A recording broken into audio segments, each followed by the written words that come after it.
boastful nature, as you also aren't now, which is why the humanity of earth neither bends its knees before you now nor will it bend its knees before you later, like it also didn't at former and long past times. But just as you, in your missions as a true prophet of the earth, human beings have already previously erected a truthful and new thought structure for them, which they have, however, forgotten or falsified, so also do you now set up such again. Truly, it is exactly the same thought structure as always, it's just that it has fallen into oblivion for the earth human beings and, consequently, looks new to them. At the time of your next return as another personality, you will develop this thought structure even further, after which already then, many years will have had their effect and your teaching will have paved the ways for spirit-directed progress. In particular, it is very important with this that the religious believers learn your teaching, for they are the main earth human beings who live in the greatest confusion and fallaciousness. You know that right at the time of your present life, all earthly religions are in a profoundly critical and crisis-ridden situation, which was already to be foreseen thousands of years ago, that it would be like this at this time, which is, indeed, why you had to step into appearance again exactly at this time. This is so, because at this bitter time of crisis and destruction, the best time is given for the undermining of all cultic religions and sects. In this sense, you do, indeed, also work, and indeed, very much better than we expected. You don't create any union among all the cultic religions and sects, but rather an undermining, a rift, as well as decay, strife, and destruction, and to be sure, without you are attacking them. In particular, you achieve this because you don't largely step among the national masses but somehow remain hidden and fire out your enlightening arrows from the background. Thus, you don't meet the large organizations of the cultic religions and sects directly, rather, you meet the single individual, who then brings the strife against the untruthfulness that has developed in him into these organizations, spreads it there and, at the same time, begins to destroy and undermine these and to bring these into decay, discord, and downfall.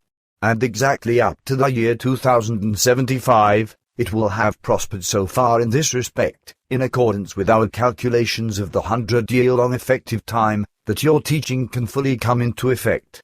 You yourself will not appear now or in the future as a rewarder for the cult-religious believers and also not as a condemner or executor of judgment for all those who have lived and acted in the wrong.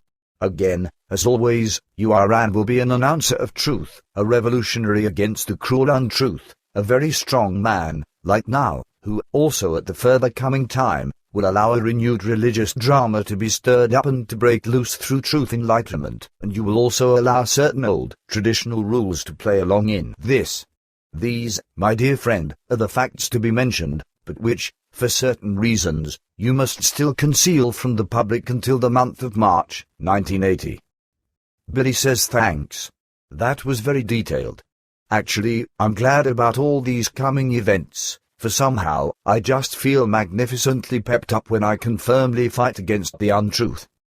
Semyaza says you are a fighter without an equal, not only now but already since time immemorial. That had already arisen in such a way at primeval times, which is why you were found by us for this mission and asked if you would like to bear it. Billy says as a Iran import, I probably had no other option on this planet, right? Semyaza says sure, but the decision was made by you yourself and with the knowledge of the fact that you would have to lead a very hard fight against the untruth over many thousands of years across a wide variety of personalities.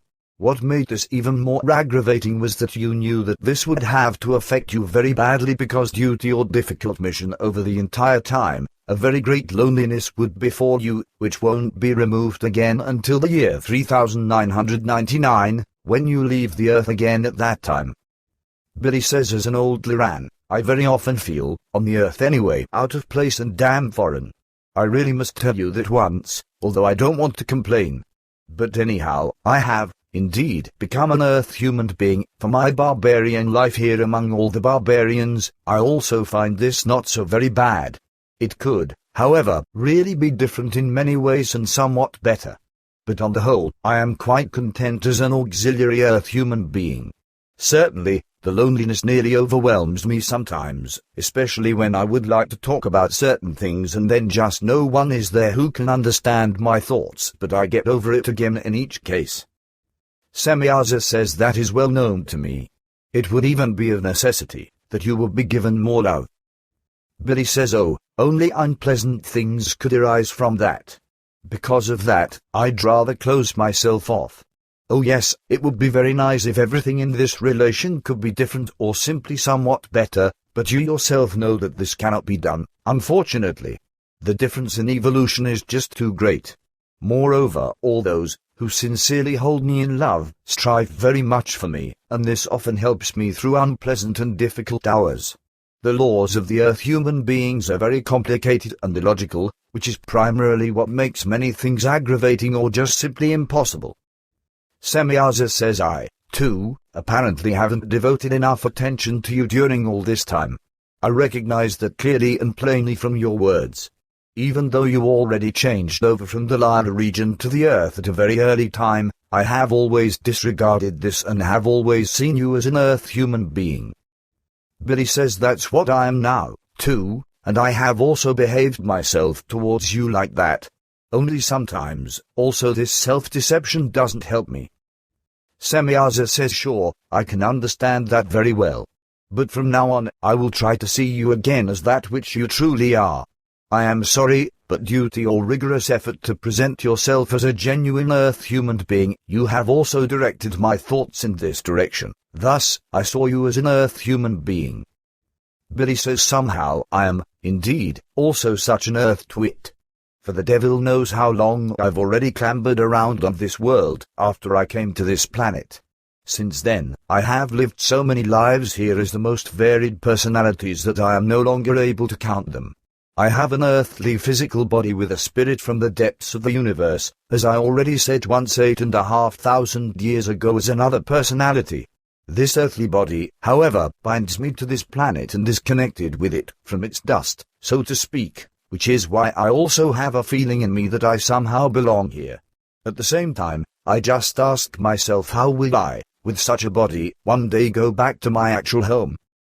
Semyaza says it will no longer be an earthly one, for at the established point in time, parents for you will come to the earth, who will procreate your new personality on this world and will give birth to this with your spirit form on your original home world, after your spirit form will have taken possession of its descendant in the mother's womb.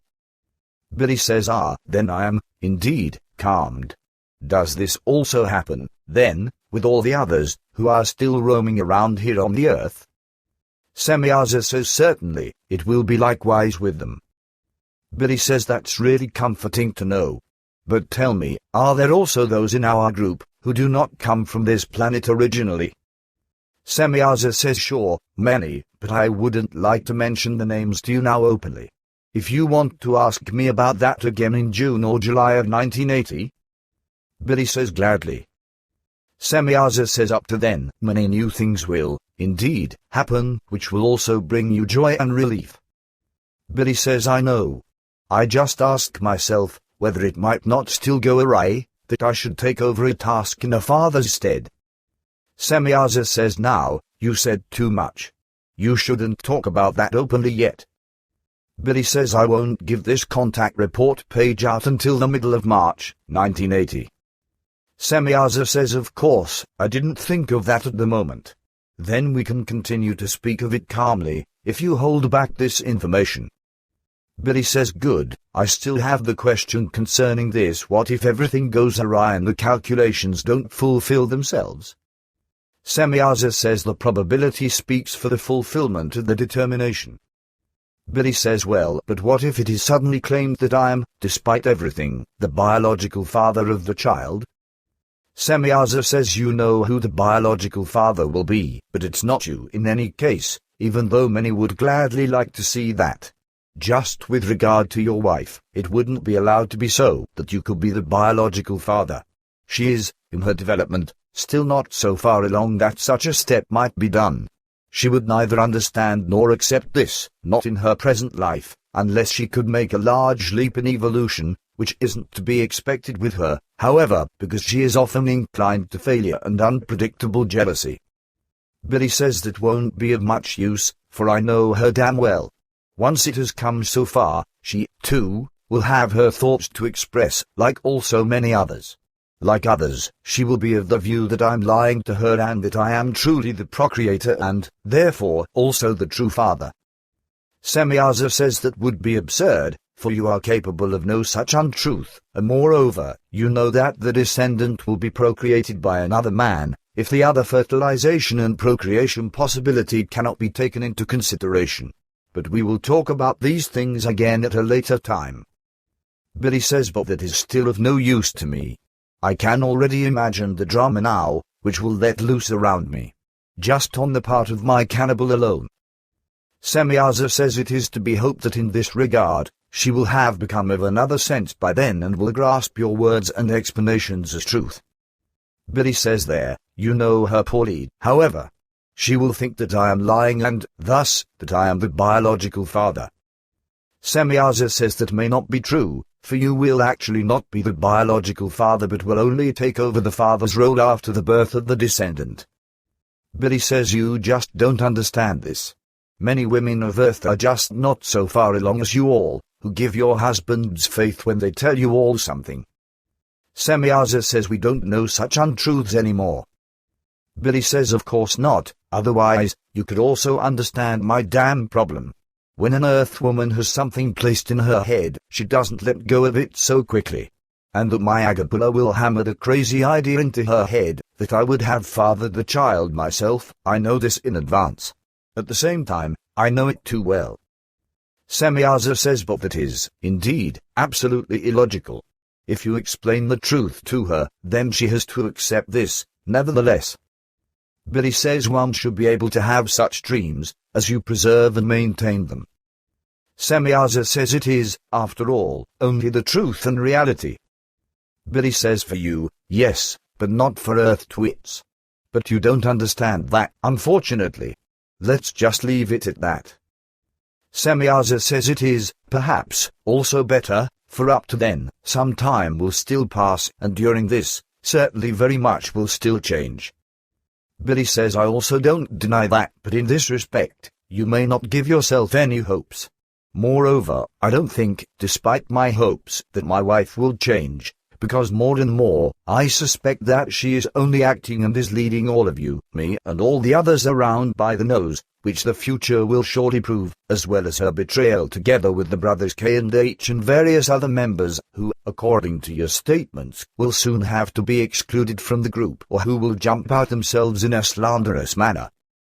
Semyaza says we'll see then. Billy says and I already see it now. Semyaza says you see everything too confusedly and too darkly, at least in regard of your wife. Billy says I could hardly see these things more clearly. Take that from me calmly. Semyaza says do you really mean that? Billy says but of course. As I say it, so will it be. Semyaza says that would be very indelicate towards you and your honesty as well as towards us and all group members. Billy says indelicate? That is a fine word. Really. Truly, this indelicacy will be quite damn crude and illogical, as well as mangy, treacherous, and libelous. Semyaza says let's let time work, nevertheless. Billy says that is probably the most sensible thing. Let's talk about it again in the next year and the year after the next, if it should be necessary. Semyaza says sure, let's wait for what is coming. Billy says certainly. But what will the date actually be, then? Semyaza says are you thinking of the birth? Billy says right. Semyaza says I wouldn't like to announce that to you because at the given time, you will try to calculate the exact date anyway. But unfortunately, the circumstances of the failure of the responsible physicians won't allow your calculations to turn out correctly. Billy says does that mean that there will be difficulties? Semyaza says that is, unfortunately, inevitable, because the bearing organs of the mother, according to our cognitions, aren't functioning in the form that is necessary for the birth to be able to take place normally through these. Billy says even that, too. As if I already hadn't had enough with the 3 cesarean sections of my cannibal. Your words do mean that, right? Semyaza says sure, but there is no reason for you to be concerned, for when the time comes, other than a delayed birth, no major difficulties will appear. Billy says but after that, what then? Semyaza says I don't know, because so far, I have only tried to determine the time and form of the birth. This will, however, be about 1.5 days.